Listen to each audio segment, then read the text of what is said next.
Have you ever loved something so much that you just want to make it happen every day? Me neither. This is a podcast today. Podcast today, 321, I want to say. This whole podcast, considering how some of the titles have been in the last 5 or 10 of these, this whole podcast could become a Troy Deeney segment in itself, because it's starting to seem like he's following down the Joey Barton route. It's just David Brent. When I used to see these sitcoms, like, okay, yeah, they're funny, but when people used to have like the take of, and we all know someone like that, right? We've all worked with someone like that. It's like we've all worked with, managers or whatever who we don't get on with, and a bit of a character and a bit of like or whatever. But David Brent is obviously a caricature, you know, like, we've worked under people maybe like this a little bit, but this is insane. No one else like that in real life. This is crazy. And then I'm just, and then you get a bit older and you meet a few more people and you think this must be an act, this must be a little joke, they must know what they're doing. And then you just meet more Troy Deeneys of the world, and it's just crazy. And it just feels like now with every quote we lean closer to Joey Barton territory, where it feels like, are we doing a bit here? Is this becoming, what's the word? Is this becoming Is this becoming meta? That's not what I was looking for. Is this becoming... Does he know? Is he on it? Does he know that after he didn't win a single game, got sacked, called out the players every single week, got a match ban in that short period of time, and now has came out and said, I feel like I've not been sacked based off results. I've been sacked because I've been used a little bit for my contacts and connections. But down here in League 2, Troy, you've given us nothing apart from internet traction, which I don't know if Forest Green Rovers care massively about. But that's just my little bit of a Troy Deeney ramble. A little Troy Deeney update for the ones of you who care. Probably Troy Deeney, and that's all. What else we got here? You know that guy who's running the length of Africa? Yeah, he's still doing it. I feel like he started when I was in nappies, and he's still going. So that's happening. He's getting there. Like I say, he's getting there. He's like he's in at least the top third now of the continent of Africa, and like it's impressive and all. Running the length of Africa, less so because he's like actually running the length of it, like. When you're running something that far, obviously you have to sleep, you have to stop and then go again in the morning. It's like, I'm sure people have done little things for charity where it's like, I'm going to run a 10k every day, and they do it on their treadmill. They go up every morning, they run a 10k or a 15 or a 20, I don't know. I'm going to run a marathon every day. People have probably done that. I'm going to run a marathon every day for a year. Which, how much would that even be? Actually, let me work this out real quick. So, 365, so let's just get a calculator, I guess. Calculator. Again, yes, I know it's slow. I'm typing with one hand. I can't help it. I'm very slow. 365 times, 27 miles is it? So that would be 9,855 miles. And then how long is Africa in miles? Tell me. About 5,000 miles. I'm pretty sure I've seen before on like Instagram or something, like guy raises money for charity by running a marathon every single day for a year. And it's like, that's very possible if you make it your whole thing, and it's like a whole fundraiser thing, and you're not working, you can obviously go do that, and you're eating good and stuff. And you could do it at home, maybe you're doing it on a treadmill. I've seen this stuff before. But like, regardless of if that distance is actually longer than how long it is to physically run the length of Africa, running the length of Africa is a lot more impressive. You know what I mean? It just is for some reason. Like, running in a circle every single day to reach 27 miles and doing that every day, it's like, yeah, sure, I get it. But just like actually running the length of Africa, just with everything else that comes involved with that, actually being on the different terrain, being in some blistering hot country, especially once you're around the equator, just being a ginger Donny running for Africa probably brings up its own troubles. He's talked about getting robbed multiple times. Held at gunpoint and shit. And then on top of that, just running every day. And it's just like, it's one of those things. It's like he started almost a year ago. And then every now and then I see an update on Twitter and it's like, here we go, we're making progress. I'm an odd gazer and I'm going to run past the gazer now or whatever. And he's like tweeting and I'm almost like, all right, mate, Jesus. It's like, how are you? You could have died halfway through. I wouldn't have known. It's like you started this so long ago and you're still just running every day. And it's like, I don't know. Here's the thing. If you're a certain level of fitness, I think it's one of those, it's like, if you could run the length of Africa, like, if you ran from the bottom of England to the top of Scotland, right? I'm not, in a way, I'm not any more impressed if you can run from the bottom of Africa to the top of Africa. Because I think once you get to a certain level of fitness, you can kind of technically just run forever, you know? Because obviously if you're stopping and you're going again the next day, it's like, after you got to a certain level of fitness, then yeah, sure, you can just keep trucking along and you got the mentality, you can just sort of keep going. You know, it's like, once you reach that level, it's more just that actually out there being there, and it just being your whole life every day. And it's like, it's for charity, right? So it's for good cause and stuff, and like technically it's not been done. Like, people have probably ran further distances before, but it's just something cooler being like, yeah, well, I ran from the bottom of Africa to the top, so and yeah, there was this weird tweet, right? Because, you can't just, a guy can't just run the length of Africa without it being a problem. You know what I mean? And someone tweeted, it was like, I have to find it. I think it's here somewhere. Yeah, so this guy's running the length of Africa and people have a problem with everything. I get it. I get this argument to a point. When Kylie Jenner, is that her last name? Kim Kardashian. Kylie Kardashian. No, they're Jenners, right? I don't remember. I think it's Kylie Jenner, right? Kylie Jenner ran Kylie Jenner ran the length of Africa. No, that didn't happen. I think I'd remember it. Kylie Jenner donated like $1 million to some charity, and people were like, "You're the youngest billionaire, whatever. You were the youngest ever female billionaire. You have a lot more money than that. 1 million to you is shekels. It's mere peanuts.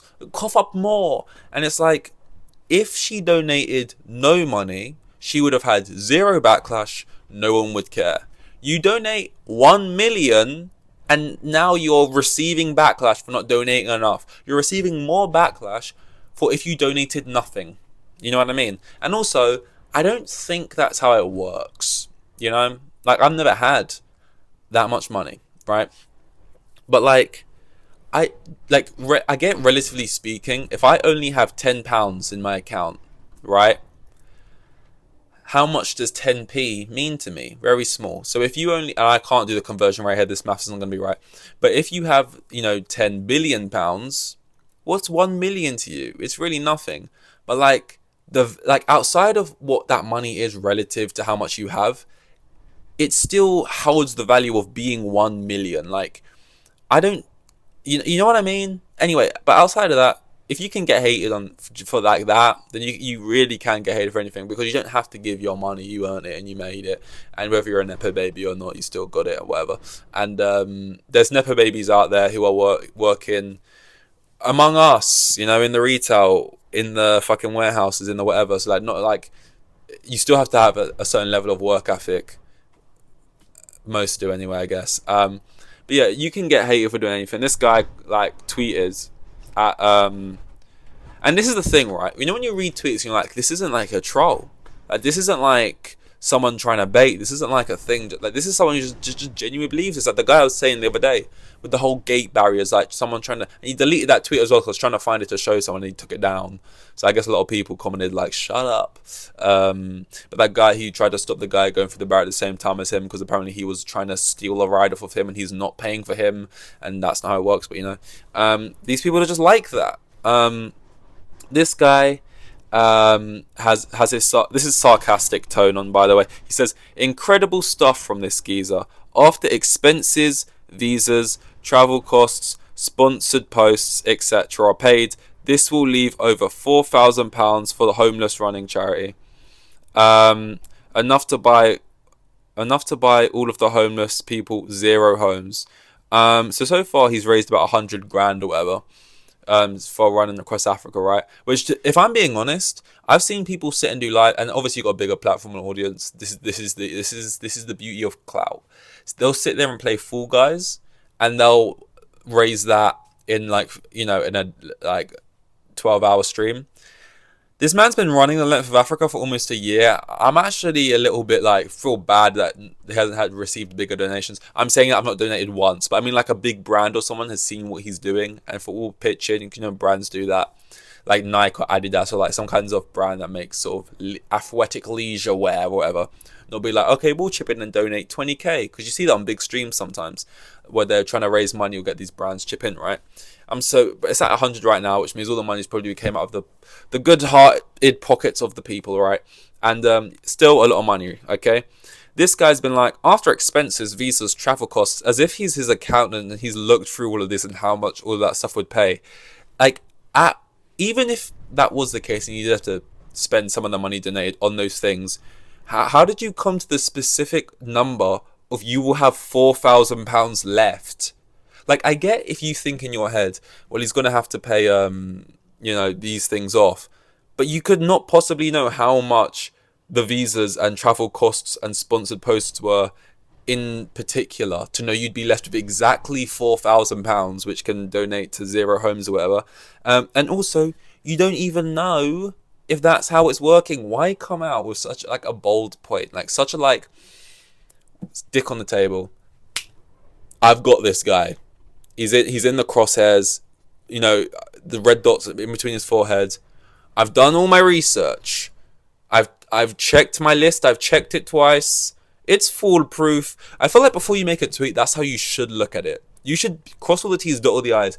Before you make your smug little tweet, and I haven't tweeted in ages, but I feel like this will be the case. You'll make sure there's no typos. You got it right. It's all rolling off the tongue. You've not duplicated any words from sentence to sentence, so it sounds clean. It's like it just sounds like the best insult, like the way you wish you could insult someone in real life, right? You had all the time and work in before you click tweet, and it's like this guy maybe felt like he did that, but it just so easily fell apart. The guy running Africa was basically just like, well, that's just not true. Every penny is going to charity. All of the money, all the visas and stuff has been paid for by sponsors and shit. So no, all the money's going to charity, man. You know, and I feel like as someone if someone's doing something for charity, they're obviously thinking that. They're obviously thinking, oh, what if this guy just pockets it? The risk of actually just keeping all the money and everyone knowing you're a scumbag is just too high. You're gonna get caught so easily. Like obviously, it'll go to the place. I thought the type of person who's gonna run the length of Africa actually probably cares about charity, you know what I mean? So like he's gonna want it all to go to charity, or else he would just donate himself. And this guy obviously received some backlash from what he tweeted. People saying he's dumb. People saying, how much have you donated? Have you ever raised 100k for charity? To which he starts flexing, which is I guess the reason we donate, right? He starts flexing. Well, actually, I donate 60% of my wages each year, and across my lifetime, I've donated probably almost $1 million now. And I actually donate to these charities every month, and I'm an avid donator. And I own 4 donkeys actually in Uzbekistan: Ralph, Lawrence, Johnny, and Tim. And I've actually been fostering them for the last 6 years. And it's like, why do you have all of these specific numbers that you've been raising just to rattle off? Like, what are you doing it for? Like, you're looking at this guy being like, oh, he's just doing it because he wants people to suck his ginger knob and say he's the hardest geezer. Like, you don't care. And then your instant reply is, I'm actually a big charity raising man. It's like, okay, good, well done, man. The thing is, it's not a competition. It's not deep. Treating it as a competition is probably a good thing, because then you're going to keep one-upping each other and donating. But, like, it's just like... it's just weird to get insecure when you see someone else raising money for charity. You know, it's like, just relax, man. It's fine. You're a good guy too. Don't worry. Fine, we'll clap for you as well. Now you're great. You also donate. Well done. That's good. You know, it's like, sure thing. But yeah, we've got a couple other things here, but I don't think they fit into us. We'll just call it now. I always say that we'll call it now as if like, yep, call it. It's dead. Like, and that kind of makes sense. Like, yeah, it's lost legs. Conversation's going as far as it can. Convo's died. Tambo Def. 950. Call it now. So yeah, that is all. Thank you, Dankeschön. On to the next.